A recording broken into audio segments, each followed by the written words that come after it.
Assalamualaikum Pak Ustadz. Saya mau bertanya nih Pak Ustadz. Kan banyak banget teman-teman saya yang menawarkan untuk bergabung di bisnis MLM.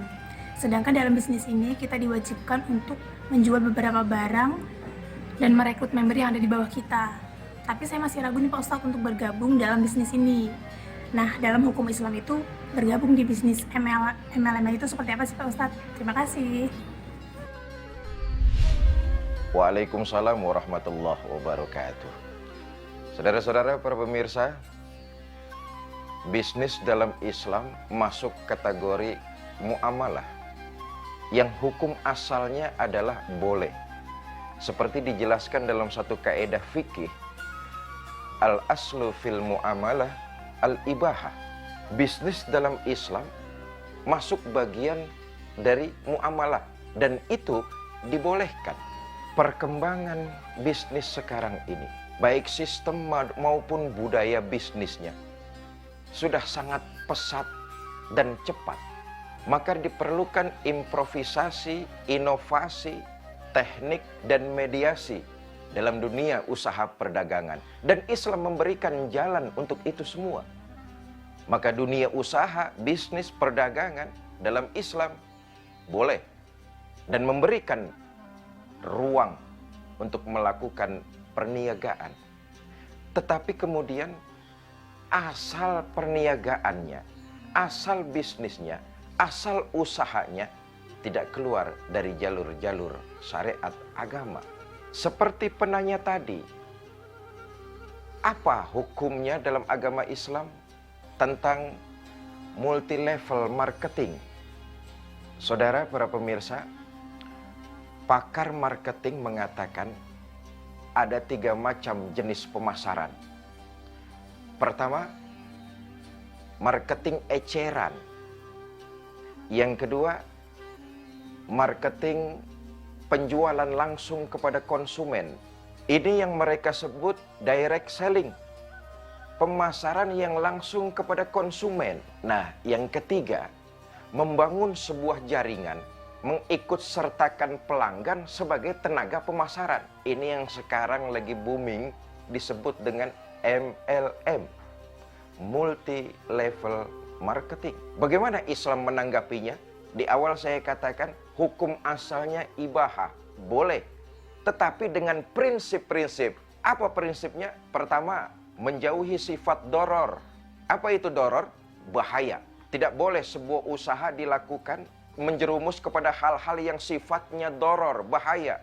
Umpama menanamkan investasi untuk melakukan pendirian, pendistribusian, dan penyebaran narkoba.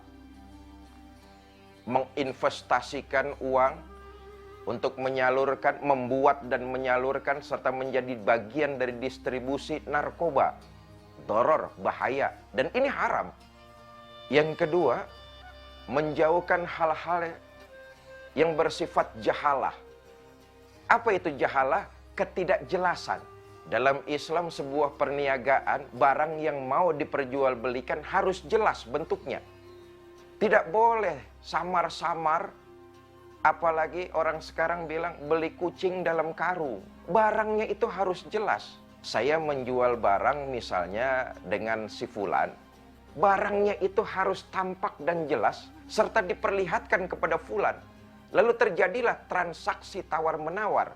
Maka prinsip yang kedua, jauhi sifat jahalah, ketidakjelasan. Pembeli dan penjual akan sah bertransaksi kalau barang yang diperjualbelikannya itu tidak jahalah. Harus jelas. Bapak, Ibu, saudara-saudara, para pemirsa Net TV yang saya cintai.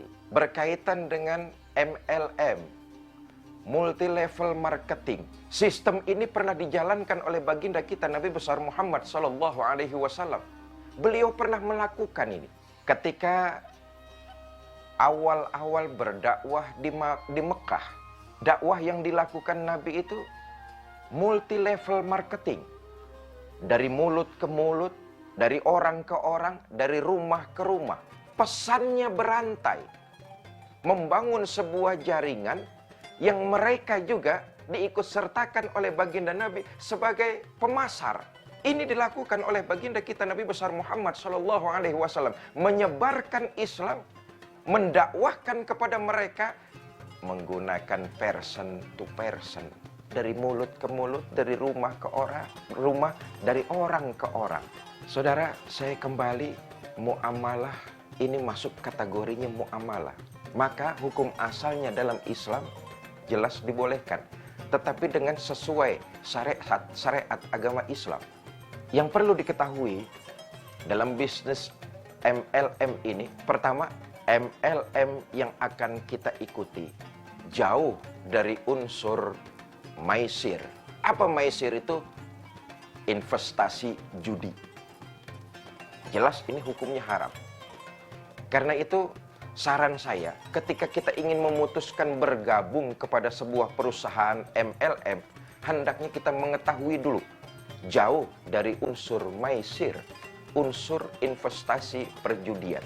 Mudah-mudahan Allah lindungi kita dari hal tersebut. Yang kedua, gharar, yaitu unsur penipuan.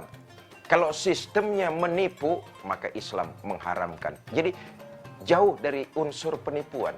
Dan yang ketiga, jauh dari unsur riba. Saudara-saudara, tentu tidak cukup waktu membahas hal-hal seperti ini, tetapi mudah-mudahan ini bisa dipahami dan mencegah kita supaya kita lebih teliti lagi dalam menginvestasikan atau dalam berusaha bergabung dengan MLM. Wallahu a'lam bishawab. Jangan kemana-mana, kita akan masih menyaksikan tayangan berikut ini.